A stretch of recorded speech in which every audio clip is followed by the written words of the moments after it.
a pleasure to come and chop it up with you and talk all things WWE. But when WWE decides to put out duds like they did this week, we're just chopping it up, and we're not even chopping it up. We're just chopping apart WWE. And this week, it's not going to be a lot of sunshine. We're going to have our sunglasses on because there's going to be a lot of shade out there. Yes, and that was not our intention. I think up until Friday, this was not a bad week for WWE, and then the wheels fell off via, guess what? More cuts this time from NXT 2.0. Some notable names were released, as we'll get to shortly.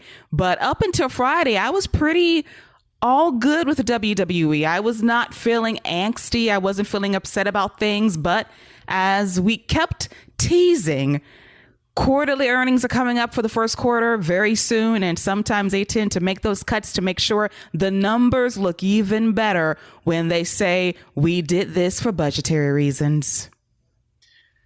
Yeah, this is probably the part where it got to me the most, as far as I don't know, man. The release of, and this is probably going to sound like weird to people, as far as like this is people are like, this is the one that really got to you, but the Malcolm Bivens one, that one just it's mind-boggling, because you have so many wrestlers, even that you have at the top of the card, who could use a mouthpiece like that. Malcolm Bivens is so good. Look at what he's been able to do with Diamond Mine. Like, he has made Diamond Mine so interesting. And the Creed brothers did their thing. Roddy did their thing. Ivy looks great. They have a great look. They have a great dynamic. But Malcolm Bivens is that glue. He keeps them all together. When he's cutting a promo, man, he's fantastic. I will die on the hill and say he's one of the best managers in the game. And you don't even get to see a lot of them. But there's so many. I mean, instead of breaking off MVP and Bobby Lashley, a pairing that works, they have great chemistry, Malcolm Bivens is right there for Omos. Right there. Instead of Ronda Rousey cutting these bland and boring, I can't even say cutting. Instead of Ronda Rousey reciting these lines and reading her book, on the mic, live on television, Malcolm Bivens is right there. And think about the dynamic of Malcolm Bivens, his little self, talking all this smack, and then he just stands behind Ronda. And Ronda just walks in front. And Malcolm Bivens could just talk her up the entire time. She's right there. It just, none of this makes sense, man. Like, he fills so many voids. Even a guy like Gunther and Ludwig, who don't need a mouthpiece, because I think Ludwig's doing good, but imagine Malcolm Bivens with that package. And they have a history. So there's history to play off of. Malcolm Bivens has been right there. I'm at a loss for words. And this one, and WWE needs mouthpieces. They need people who can engage an audience, who can create interest, who can create a reaction just by talking. He can add so much to an act, and he was never given the opportunity to. He got a little shine with Diamond Mine after 2.0 came, but he should have been so much more, man. I'm so disappointed in WWE for this. And I know it was his decision because he didn't want to re-sign, but that's on WWE. That's on them for not giving him something to do before it got to this, for not throwing the bag at him. Because I'm sure they didn't throw him the bag like they were supposed to. Not a guy like him. If they weren't using him like they were supposed to, I'm sure they didn't value him like they were supposed to. Man, I hope he gets the world. There's so many people he can go and manage. I have no doubt he's going to do great things, but man, WWE really missed the boat with Malcolm Bivens. They really did. That name popped up on my Twitter feed yesterday, and I was like, really? And then you get the truth, as in he did not want to re-sign with the WWE. And what we're going to get into today is the fact that we have been on this NXT 2.0 ride for 7 months. And I think we have been very generous with our critiques of this show. There have been rough weeks and there have been very good weeks at the exact same time. I can safely say that since before Stand and Deliver about a month ago, this entire brand has fallen off a cliff.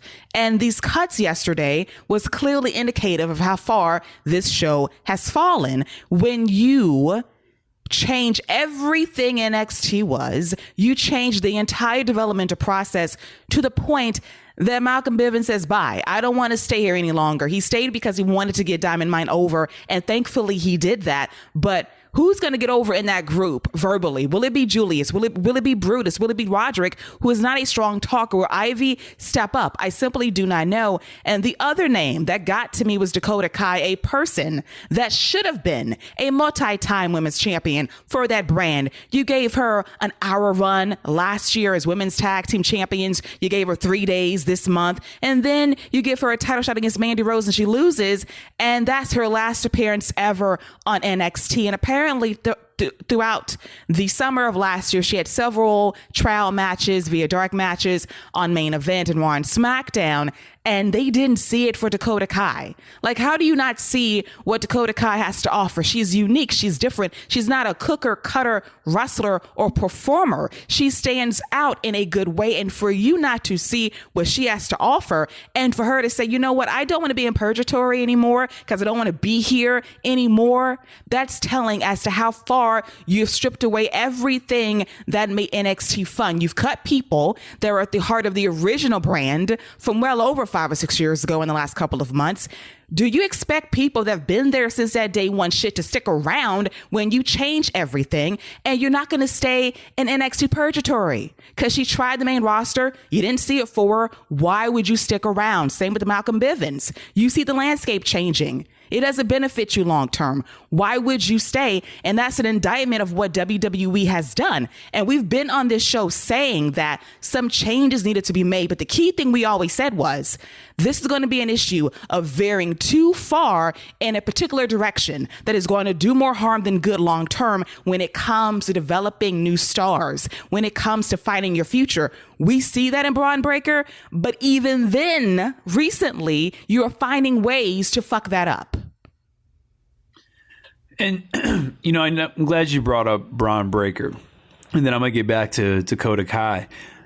I think as great as Bron Breakker has been, as far as the quickness at which he's picked things up and the natural ability that he clearly has, it's kind of been a double-edged sword because and this is just my opinion, I feel like with the way he's picked things up, and even like a Tony D'Angelo, like he's improved a lot. And it's something that you've pointed out specifically, on this show a lot. You've talked about his improvement. So I think those two, because of how well they've done, I think everyone else is being based off of that. The Creed brothers, another example of an act that's really improved and gotten better. They still hit you really hard, but they've definitely gotten better. And I think there's something to Tiffany Stratton. She's gotten better. She's someone that we've talked about that has really improved since her first match. So I think everyone is being compared to them. And that's just not fair. And, because everybody just can't pick it up like that. Like Bron Breakker is lightning in a bottle that WWE is proving we can destroy that bottle and just let the lightning go and do whatever because we don't have a clue what to do with it. And, going back to Dakota Kai, people forget that she had one of the best babyface arcs in NXT history, male or female. That story she had with Shayna Baszler, where, it was at first she was terrified of Shayna, had her arm snapped, and just was terrified at the sight of her. And then She gets over that. She gets braver. She goes at Shayna Baszler. She doesn't win the title, but man, did she win over the crowd. She won over the audience. And then she snapped and became a heel and made the audience just despise her. That's a great talent. I mean, that's a top tier talent right there. She's already proven that she can get to the top of the card, both sides, heel or babyface. She's proven that she can be a single star. She can work in a tag team. There's not much more you can ask for. And again, the landscape at which we're working with, she's somebody that a lot of these young women can learn so much from. Tiffany Stratton, somebody I'm talking about right now. She could learn so much from working with a Dakota Kai, Nikita Lyons. There's so many women who could be working with her, and they can learn Toxic Attraction, even the tag team. Gigi, and they could learn so much just working with her. And seeing her departure, it gets me worried about an Io Shirai. And Io Shirai is one of the best wrestlers in the world, period. Male or female. It doesn't matter. She can do anything in the ring. She's believable. She's got a great fire. And I'm worried about her potentially getting released from NXT 2.0. And I think she's one of the best wrestlers in the world. That's a problem. That is a serious problem. And, like you said, I feel like we've been very fair to this show. We call it the critiques, but we've called this show one of the best shows of the week multiple times. And for it to just take this nosedive, there has to be something else going on, because the creative, it's almost like it's completely different. Like there's a completely different ship being ran. It has to be a new captain in charge, because there were coherent stories being told. They were simple, but now it's just, I don't know, man. What do you do with the Creed brothers? Another act. Dexter Lumis. You just spent an entire year building this guy up into a popular, babyface couple with Indy Hartwell. Parada. There's another woman who just got released. You just spent plenty of time on. You've been putting her over as a sex addict. You've been giving her the 9 o'clock sex hour the last 2 months of this show. And now she's gone. What are they going to do? Put Indy and Duke together? They'll be like, well, we're all that's left together. Might as well be together. I mean, this is ridiculous. And Dexter Lumis was a part of one of the best segments in NXT. Like, that wedding segment was great. I thought that was a lot of fun. And he was the reason that was so much fun. He's really talented too. Like, he's really good in the ring. And you're telling me that he's not a main roster act? Like, he's not a sports entertainment act? What? Dexter Lumis, the silent serial killer, isn't something Vince McMahon could see on Raw or SmackDown? Come on, man. I have no idea what the thought process is. And it can't be a money thing, because, listen, I'm a big Jinder Mahal guy, but I'm sure Jinder's making more money than him. And I'm not wishing for anybody to lose their job, but that's just me pointing out, I doubt it's a budget cut thing. And, it just doesn't make sense. Parada is a female, a woman who WWE could fully get behind. What is she, 6 foot tall? She's got a good look. She's gotten better in the ring. Good power moves. You don't have any tag teams. So it fully makes sense to split up one of the few you have left. You just built up these two couples to become this like power foursome. And I don't know, man. This is a really frustrating week. And these aren't even, and I don't mean this in any disrespectful way, these aren't even like big names, but these are the names that seem to be like just getting to me the most. it's really frustrating.